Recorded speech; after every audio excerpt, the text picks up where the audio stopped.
Hey, what up? This is Mr. Trigger coming to you from Skid Row Tattoo in downtown Los Angeles.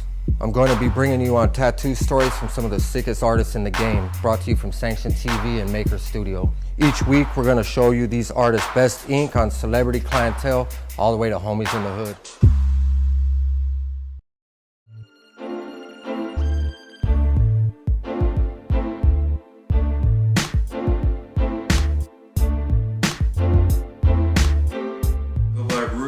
Ruger Tattoos.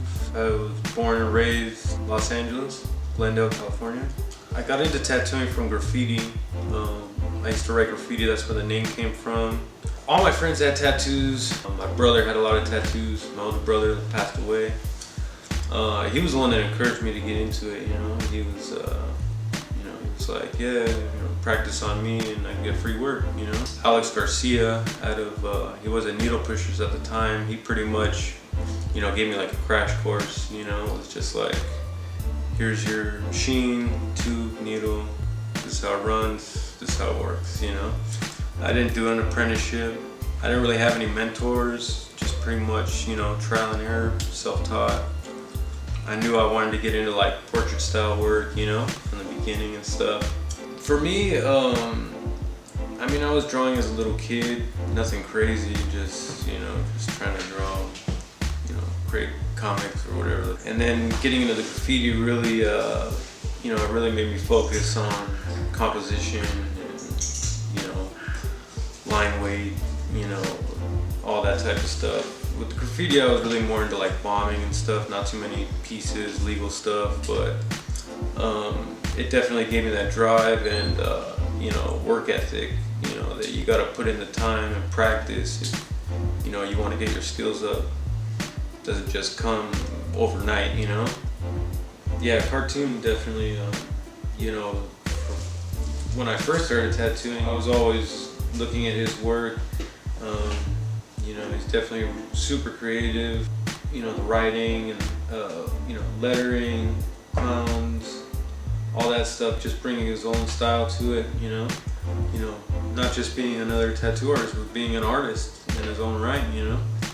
I just think that you really gotta put your all into it. It's a permanent thing. People live with it every day of their life. You can't just throw some shit out there and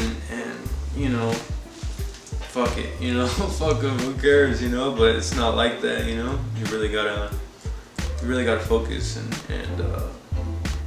put your all into it, I try to, I don't want to say that I draw all the time and I'm really disciplined, but I've been tattooing for, almost 9 years now, and, for me, that's practice in itself right there, tattooing every single day. A lot of artists, are working at a shop and, they're waiting for, walk-ins or the next walk-in to come in, and, they're really locked in, their job basically controls them.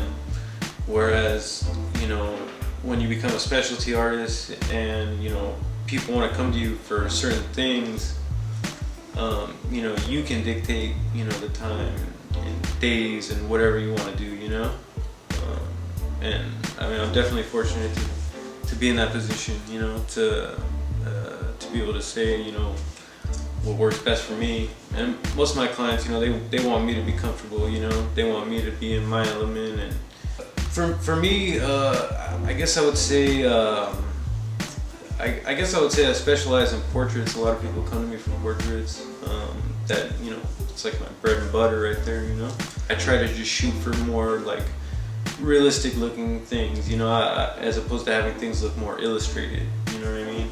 And in that sense, a lot of people, they like that kind of work. They, as opposed to traditional or more illustrated work, that's more graphic with lines and stuff like that. I try to even when I'm freehanding stuff, I try to give it a realistic impression. No line work, pretty much all shader. I don't even really use a liner. I kind of manipulate the needles a little bit. Guy that did a lot of my work, guy I look up to a lot, Abel Rocha, he pretty much I got a lot of work from him, and in the beginning when I was younger, and just picked it up watching him, and I noticed that he was kind of flaring out his mag needle a little bit, like he would split it with a razor, just slightly. And so what I did was I started doing that, but I noticed that the more I bent it up without it getting caught in the tube, I could move my machine in a way to just catch the corner needle and just get that single needle line or detail without having to set up a whole nother machine. Or when the mag is split and the bottom row of needles, it's basically like a flat mag or whatever, or not a mag, just a flat needle. You can run it sideways almost, and with all the needles lining up, and you can get a nice solid straight line, and it's almost easier to get things straight. Well, for me anyways, it is. And I just tried to challenge myself and just not even set up a liner and just work out the shader so I can get that painterly look to where it's it doesn't look like it's drawn with pen first and then shaded in. And yeah, that's pretty much all I do.